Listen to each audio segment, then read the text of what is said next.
तो इससे पहले वीडियो शुरू करें ना, मैंने वीडियो शूट कर ली है, बट इस वीडियो में जो भी बात मैं कह रहा हूँ ये मेरी अंडरस्टैंडिंग है जो न्यूज़ को लेके है।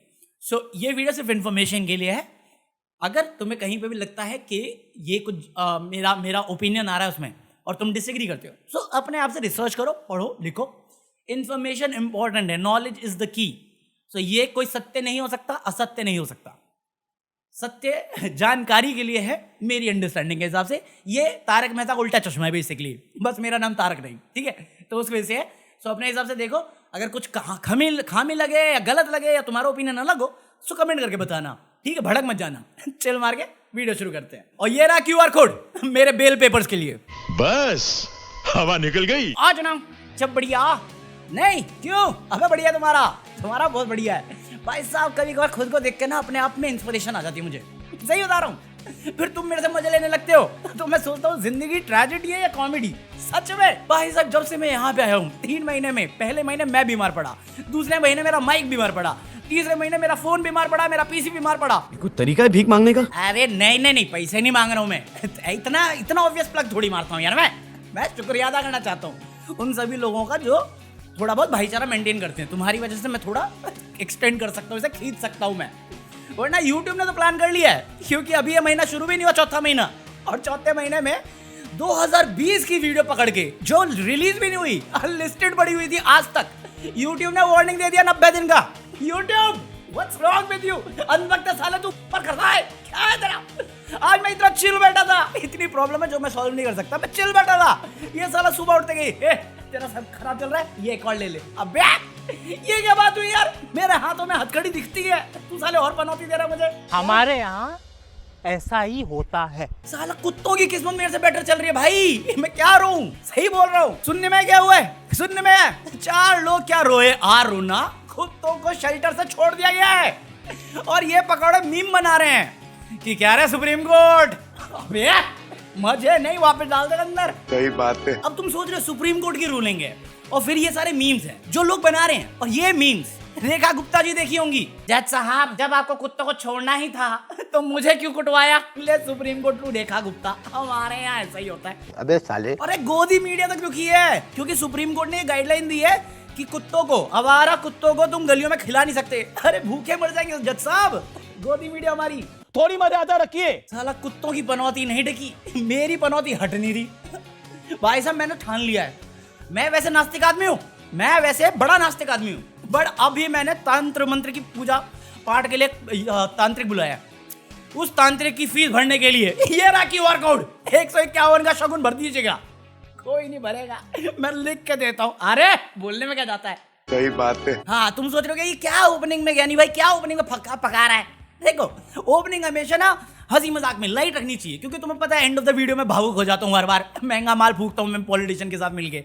तो वैसा ही आज महंगा माल मैंने मोदी जी के साथ फूका है, मैंने योगी जी के साथ फूका है, और अपने मोटा भाई के साथ भी फूका है, क्योंकि तीनों कहीं ना कहीं भाषणबाजी कर रहे हैं। और भाषणबाजी में झूठ, अरे भाई साहब तेल तो मिलावटी बेच रहे हैं। मन में कितना बड़ा खोटे ही सामने आ जाएगा, क्योंकि तमिलनाडु जाके अमित शाह बोले कि भाई साहब देखो ये स्टालिन, ये MK स्टालिन, ये अपने बेटे को CM बनाना चाहता है। ये सोनिया गांधी ये अपने बेटे को PM बनाना चाहती है। बस मोटा भाई ये बताना भूल गए कि उनका खुद का बेटा इतना नालायक, इतना नाकाबिल था कि वो CM PM दोनों ही बनना चाहता था, इसलिए BCCI का चेयरमैन बना के ICC का चेयरमैन बना दिया। मतलब यार ये बोलने से पहले अपने क्लीवेज तो, मतलब अंतरात्मा तो देखो यार, थोड़ा सा मोटा भाई, थोड़ा सा। और ये आपके घर में नहीं बनती, मेरे समझ में आता है, क्योंकि आपका बेटा वहां पे इंडिया पाकिस्तान का मैच करा रहा है, एज एन होम मिनिस्ट्री आप रोक नहीं पा रहे हो, और यहाँ पे आप मुझे देशभक्ति का पाठ सिखा रहे हो और दूसरों की आलोचना कर रहे हो। अरे आलोचना के लिए सबसे पहला बेस ये होना चाहिए कि आप सही हो, आपका तो खुद का ब्लंडर है इंटरनेशनल लेवल पे। तू गोगा वो पिज्जा खाएगा चीज वाला। अबे पता ये बातें हमें करनी नहीं चाहिए थी BCCI वाली, क्योंकि ये इनके घर की बात है कि बाप बेटे में बात है, दोनों करके देश का भला कर सकते हैं, और देश की जो भावना है वो समझनी चाहिए as a home minister, but नहीं समझते।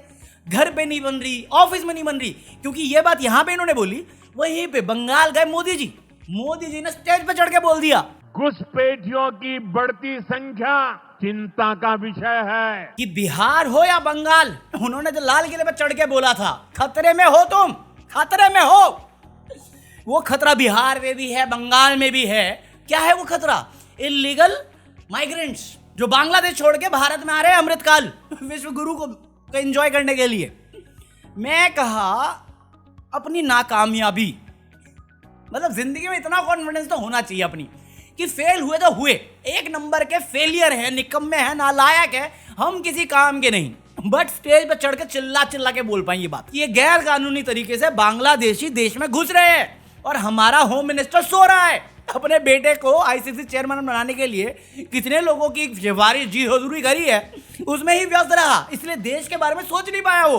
और एज अ प्राइम मिनिस्टर मैंने दोस्ती को महत्व बहुत दिया है, जो मैंने तुम्हें भी सिखाया है, इसलिए मैं उनको निकाल नहीं पाया। तो मैं भी बड़ा काबिल प्रधानमंत्री हूं।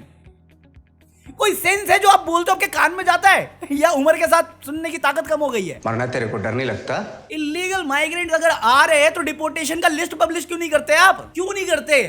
आप लाल किले पे चढ़ गए यही बात बोल, अरे तो क्या कर रहे हैं? मंत्री कुछ नहीं कर रहे, बीएसएफ वाले नहीं कर रहे, या करने नहीं दिया जा रहा? किसने रोका है उनको? किसकी डिपार्टमेंट में काम है? आपके पास रहता है, आपके साथ रहता है, इतने सालों से काम कर रहे हो, ऐसा लगता है 7 जन्मों का साथ है। आपस में बैठ के बात क्यों नहीं करते? एक को उसको तमिलनाडु भेज दिया कि वहां पे कुछ भी बोल, मैं यहाँ पे खड़े होकर कुछ भी बोल दूं, क्या ही फर्क पड़ता है? कोई सुनने थोड़ी आता मैं। अरे अगर काम किया होता तो काम गिनवा रहे होते, अपनी नाकामयाबी को ऐसे नहीं गिना रहे होते कि देखो वो आ रहे हैं, हम नहीं रोक पा रहे, वो तुम्हारा काम खा जाएंगे और हम कुछ नहीं कर सकते। नहीं कर सकते, सीधा बोलो, हम दूसरे को चुन लेंगे, बहुत काबिल लोग हैं, 140 करोड़ में मिल जाएगा कोई आपसे बेटर। बहुत तेज हो रहा है। और इसके बाद ये दोनों इवेंट अलग अलग जगह हुई है, क्योंकि मोदी जी वेस्ट बंगाल और बिहार में थे, ये तमिलनाडु में थे, और दोनों ने एक बात बहुत इंपॉर्टेंट बोली है कि भाई साहब ये शर्मिंदा करने वाले लोग बेशरम है। कौन? कांग्रेस, ये अखिलेश यादव, तेजस्वी यादव, सब बेशरम है, इनके मन में खोट है। मोदी जी ने ये बात बोली है, मैं मजाक नहीं कर रहा, मैं क्लिप भी नहीं बजा रहा हूं, बट बोली है ये बात, तुम ढूंढोगे मिल जाएगी, कि अगर कोई सरकारी कर्मचारी 48 घंटे से ज्यादा जेल में आ जाता है तो उसकी जॉब चली जाती है। तो जैसा सरकारी कर्मचारी के साथ हो रहा है वैसा मित्रों सीएम पीएम के साथ होना चाहिए कि नहीं होना चाहिए? ये जेल में बैठ के सरकारें चलाते हैं। देखिए अरविंद केजरीवाल को जेल में बैठ के, इतने बेशरम लोग हैं, ये अमित शाह की लाइन है, इतने बेशरम लोग हैं कि जेल में बैठ के चलाई है। हमारे क्रांतिकारियों ने, जिन्होंने हमारा संविधान लिखा है, उन्होंने ये सोची भी ना होगी कि ये सब होगा। इतने बेशरम सत्ता के लालची लोग। अमित शाह जब भी ऐसी बातें बोलता है ना, मेरे दिल से आता है लुक हुज टॉकिंग। पहली चीज, मोदी जी ऐसा कोई रूल नहीं है संविधान में, कोई ऐसा रूल नहीं जो आप स्टेज पे क्लेम करके आए हो कि 48 घंटे में आप अगर अरेस्ट हुए, कस्टडी में हो, तो आपकी सरकारी नौकरी चली जाए। है तो दिखाओ मुझे, एक्सेप्ट 130 अमेंडमेंट बिल जो अभी तक पास नहीं हुआ, जो रूल बना नहीं, इसके अलावा कोई ऐसा रूल नहीं है जहां पे कोई भी सरकारी कर्मचारी की जॉब 48 घंटे में निकल जाती है। वो तभी हो सकता है जब वो कन्विक्टेड हो, और हर बंदा आपको यही बोल रहा है कि बिना ट्रायल, बिना पनिशमेंट, बिना कन्विक्शन आप कैसे उससे उसका हक छीन रहे हो? जो जनता चुन के लाई है सत्ता में, आप उसको कस्टडी में डाल के उससे उसका हक छीन रहे हो, उसका पद छीन रहे हो, तो जनता के वोट की वैल्यू क्या रह गई? आपने ना कन्विक्शन देखा, ना पेनल्टी देखी, बस आपने अज्यूम करा ये गंभीर आरोप है, पीएमएलए लगा दिया, यूएपीए लगा दिया, जो भी है वो आपने 50 दिन डाल दिया जेल में। चलो भाई हटो, प्रेसिडेंशियल रूल लगाओ। वो सत्ता के पीछे पागल है, वो बेशरम है, लालची सत्ता के वो है, ये आप हो। मणिपुर में इलेक्शन क्यों नहीं हुआ? मणिपुर की हालत क्या है? कौन है सत्ता का पागल? किसकी कॉल रिकॉर्डिंग थी जो सामने आ गई थी मणिपुर में? क्यों ऐसी रिपोर्ट है कि मणिपुर में जो हुआ वो वेल प्लान था, बनाया गया, वो सिचुएशन वैसी डाली गई? किसकी रिपोर्ट थी? वही है ना, बाद में कुछ मिलता नहीं, कभी प्रूफ होते हैं तो सबमिट नहीं करता ऑर्गेनाइजेशन, और आप बोलते भरोसा रखिए फिर से। कौन है लीच आदमी इसमें? कोई रूल है नहीं, रूल बना के बता दिया क्योंकि 130 डालना है। अरे डालना है, एक काम करो, जिस दिन पद हटेगा ना उस दिन आप हामी भरना, जब अपोजिशन आएगा रूलिंग में तब आप हामी भरना, उस दिन आप ही रोड पे धरना लेके बैठे रहोगे, क्योंकि वो आपका संवैधानिक हक है। बाकी सबसे आपको संवैधानिक हक छीनना है, सत्य तो वही है ना। और ये रहा क्यूआर कोड मेरे बेल पेपर्स के लिए। क्यों बोला मैंने ये? तुम्हें सोच रहा पैसे का प्लग मारा? नहीं, क्योंकि back to back systematic way से कॉन्स्टिट्यूशन का ये मजाक उड़ा रहे हैं, क्योंकि सिर्फ रिपोर्टिंग करने पे, जर्नलिस्ट पे आप केस मार दे रहे हो कि देश में विभाजन करना चाह रहा है। मजाक नहीं कर रहा। अभी कोई वो एंकर था ना, तुमने देखी होगी इसकी फोटो, अभिषार शर्मा करके है, वेल नोन जर्नलिस्ट था। तो अभी जो 3000 बीघा वाला केस था, मैंने भी कवर किया, बट मैंने अडानी बोल दिया था, बट वो कोई सीमेंट कंपनी है जो भी है वो, बट उसने इस पे बात करी, और जब इसने ये वीडियो बनाई यूट्यूब के लिए तब उसमें इसने कम्युनल एंगल की बात करी जो Himanta Biswa Sarma back to back कर रहा है, ओपनली स्टेज पे चढ़ के करता है। बट नॉर्थ ईस्ट की उसने मीडिया खरीदी हुई है जिसमें कोई भी दूसरी साइड की कहानी नहीं होती, सिर्फ एक नरेटिव होता है जो हिमंता शर्मा का होता है। तो इसने ये बात बोल दी अपनी वीडियो में जिसके बेसिस पे इस पे एफआईआर कर दी गई है। ये सेम चीज करण थापड़ के ऊपर की हुई है और ऐसे ही बहुत सारे जर्नलिस्ट हैं आसाम के जिनके ऊपर की गई है जो सवाल करते हैं हिमंता शर्मा से। ये डेमोक्रेटिक समाज में हो रहा है। वर्ल्ड की लार्जेस्ट डेमोक्रेसी होती थी हम, एक स्वतंत्र देश में, एक आजाद मुल्क में हम सरकार से सवाल करेंगे तो देश के विभाजन की बात होगी। बट जबकि वहां पे चुना हुआ नेता स्टेज पे चढ़ के मियां मुस्लिम ये बात बोल देगा और वो कम्युनल बातें नहीं होंगी, वो विभाजन की बातें नहीं होंगी।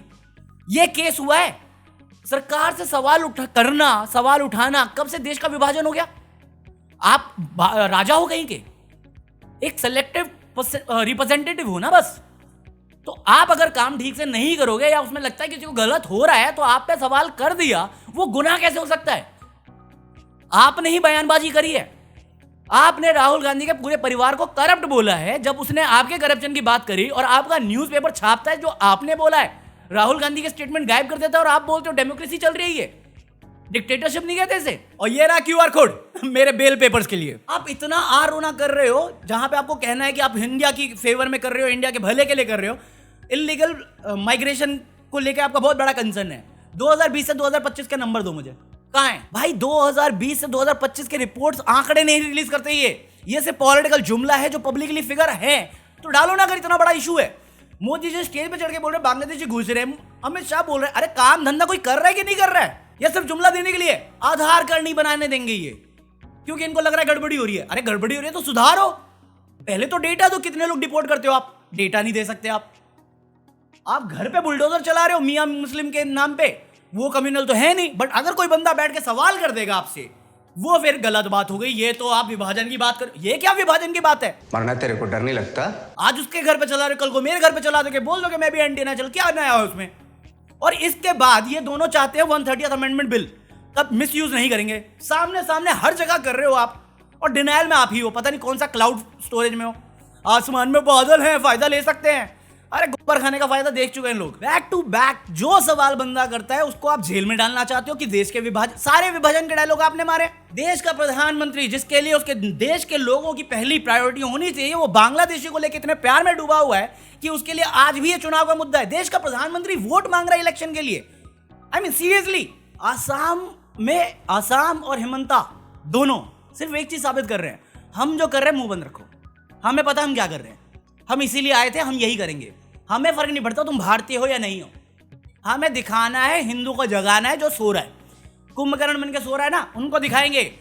एक बंदा मिलेगा, हम 100 बताएंगे, और 100 बता के 1 लाख 50 लाख लोगों को उसकी सजा देंगे, सिर्फ एक बंदा, एक केस पकड़ने के लिए। वरना आप इतने नंबर पे पूरे आसाम को पनिश कर रहे हो, उन सबको लाइन में लगाना चाह रहे हो, उन सबको तड़पाना चाह रहे हो, उन सबको अनफेयरली डील करना चाह रहे हो, और पीठ पीछे उनकी जमीनें कॉर्पोरेट को बेचे जा रहे हो। 3000 बीघा कोई जस्टिफाई कर सकता है?